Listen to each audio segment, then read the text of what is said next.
warm-up for today. Please pause and solve. Okay, so I said, what is f of x if the derivative of f of x is equal to 3 and f of 4 is equal to 7?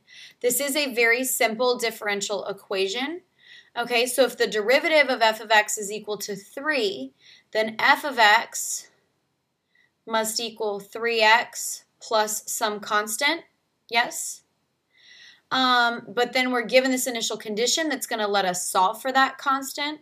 So this means 7 must be equal to 3 times 4 plus that constant. Yes, I plugged in x and I plugged in y because this point represents 4, 7. So this means 7 is equal to 12 plus c. C must be negative 5. So this means f of x is going to be 3x minus 5. Hopefully we're pretty comfortable with differential equations because this unit is going to build on what you already know with differential equations and teach you some new techniques for approximating solutions to differential equations. Here are the solutions to last night's homework. Please pause and go over these. Okay, and I have a blank slide after this in case somebody wants to get up and solve any questions that the rest of you have. So pause and go through any that you need to go over. Okay, so today we're just going to review what you already know about differential equations. A differential equation is just an equation that has a derivative in it. That's what the word differential means, is derivative. To solve a differential equation, we're going to have to integrate. And when we integrate, we need to remember to add c. Sometimes we're given an initial condition so that we can find that c and give a particular solution rather than the general solution. And a problem like this is called an initial value problem because we're given some kind of initial value to solve for the specific solution.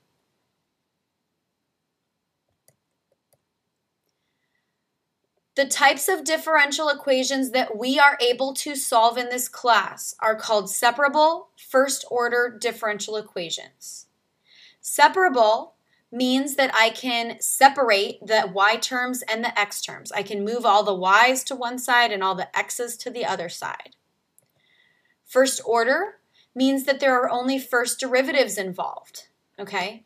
There are lots of different types of differential equations out there. In fact, when I was in college, I took, I think, maybe 3 or 4 different courses that were just about differential equations. So you take a class called differential equations after you take Calc 3 usually, but then I took 2 or 3 more courses in differential equations because I thought they were really fun. However, in AB and in BC, the only types that you're responsible for are both separable and first order. The steps to solve a differential equation. First of all, we need to separate, then we need to integrate, and don't forget your plus c. Then we will solve for y and check your answer. Separate, integrate, celebrate. If it's an initial value problem, we're going to do steps 1 through 4. But then we're going to plug in our initial condition to find c and rewrite our answer with that constant plugged in. So let's try one. I have y times y prime is equal to 5. I don't really like the y primes, so I'm going to rewrite this as y times dy dx is equal to 5. Now I must separate, okay? And when you separate, keep your dy's and dx's in the numerator, which means I'm going to move dx to the other side. I'm going to multiply both sides by dx, and I have y dy is equal to 5 dx. I've separated. Now I may integrate, and on the left-hand side, I get 1/2 y squared is equal to, on the right-hand side, I get 5x plus c. Now I should probably solve for y. So I'm going to multiply both sides by 2. And this gives me y squared is equal to 10x plus 2c. But 2c is still a constant. And since I haven't solved for it yet, I can be really sloppy with that algebra and keep calling this c. Now I just need to take the square root of both sides, and I get y is equal to plus or minus the square root of 10x plus c.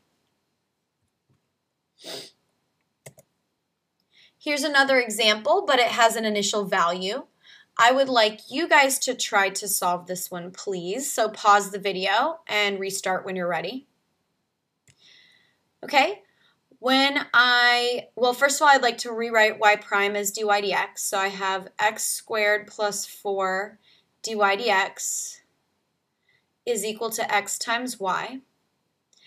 I would like to get the y's on the left side and the x's on the right side. So I'm going to divide by x squared plus 4. So I have dy dx is equal to x times y over x squared plus 4. I'm going to multiply both sides by dx. Okay. And I'm going to divide both sides by y to get the y over here. So once I've separated, I have dy over y is equal to x over x squared plus 4 dx. Now I may integrate. When I integrate the left-hand side, I get the natural log of the absolute value of y. When I integrate the right-hand side, I need to do some u substitution. So u is equal to x squared plus 4. du is equal to 2x dx, which means I need to throw a 2 here and a 1/2 out front. So this is 1/2 times the integral of du over u. All right, so this gives me the natural log of the absolute value of y is equal to 1/2 the natural log of the absolute value of u, which is x squared plus 4, plus c. Okay.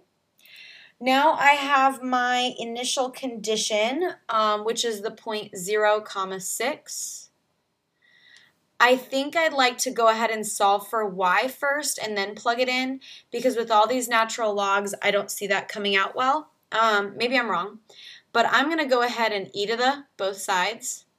And so I'm left with y is equal to e to the 1/2 natural log of x squared plus 4 plus c. That means I have e raised to all of this times e raised to the c power, but e to the c power is just a constant. So I can bring a big C out front and get rid of this plus c in the exponent. I also see that I have e to the natural log, and I'd like to get rid of that, but I can't with this 1/2 in the way. However, I have a coefficient of this natural log, which means that this coefficient can come up as a power over here. Yes? So I have y is equal to c times e to the natural log of x squared plus 4 to the 1/2. And then this e and this natural log, okay, we're not supposed to say this, but they kind of cancel each other out, which is going to give me c times x squared plus 4 to the 1/2. Now this looks like something I could solve. So I have the initial condition 0, 6.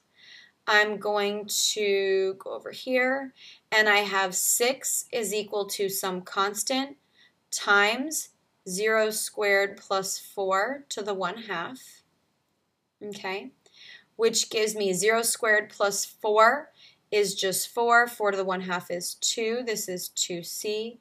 I get c is equal to 3. Divide both sides by 2.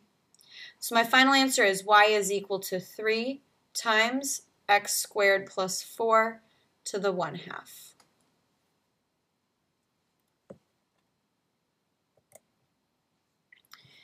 Here's another one. I'm going to do the separation with you, okay, because at first this looks like it's not separable. I've got x's and y's together. I've got an x by itself. How am I actually going to separate? However, when I move the 3x squared y to the other side, I have 6x squared minus 3x squared y. I see that I can factor out a 3x squared. So I have dy dx is equal to 3x squared times 2 minus y.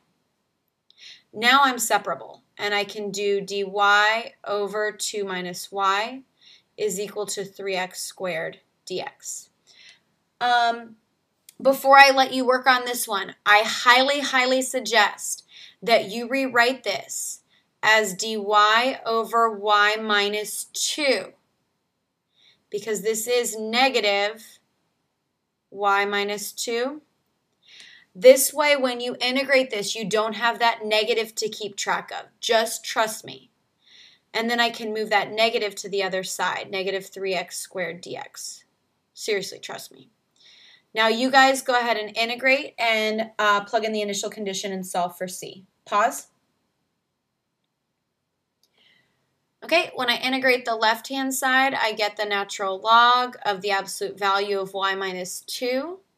If I had left this as 2 minus y, I'd have to have a negative out front for u substitution. And that is equal to negative x cubed plus c. I can e to the both sides. And this gives me y minus 2 is equal to e to the negative x cubed plus c, which again is e to the negative x cubed times e to the c, which this is just a constant now. So I can call this big C times e to the negative x cubed. And y is equal to 2 plus c e to the negative x cubed. I need to solve for c, so I'm going to plug in my initial condition. 5 is equal to 2 plus c e to the negative 1 cubed, which is just 2 plus c times e to the positive 1. Negative 1 cubed is negative 1 times a negative is a positive. All right, so if 5 is equal to 2 plus c times e, then c must equal minus 2, 3 over e. And I get as my final answer, y is equal to 2 plus 3 over e times e to the negative x cubed. These often aren't pretty answers, but that should not scare you at this point. Okay, we want to find the particular solution, r equals r of t, to the differential equation dr dt is equal to 1 over 12 times 500 minus r, with the initial condition r of 0 equals 1500. This is much more similar to the types of differential equations we've been seeing on the AP exam lately. So pause and solve. Okay, when I separate, I get dr over 500 minus r is equal to 1/12 dt. I urge you to keep the 1/12 over here because the left-hand side is typically going to be more difficult to integrate and you're going to end up having to solve for y. So any junky constants should probably stay with the independent variable. Like with the previous problem, I urge you to rewrite this with a positive variable. And so what I would call this is dr over r minus 500 is equal to negative 1/12 dt. All I did was multiply both sides by negative 1. I separated. Now I may integrate. And I get the natural log of the absolute value of r minus 500 is equal to, I integrate the right-hand side and I get negative 1/12 plus c. I e to the both sides and I get r minus 500 is equal to c times e to the negative 1/12. Did I lose a t? I'm sorry. 1/12 t. So r is equal to 500 plus c e to the negative 1/12 t. I now need my initial condition. R of 0 is equal to 1500.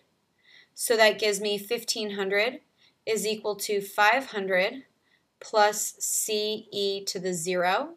E to the 0 is just 1, so c must be what? 1000. So I get r is equal to 500 plus 1000 times e to the negative 1/12 t. All right, that's it for your differential equations review. Here is homework assignment number 2.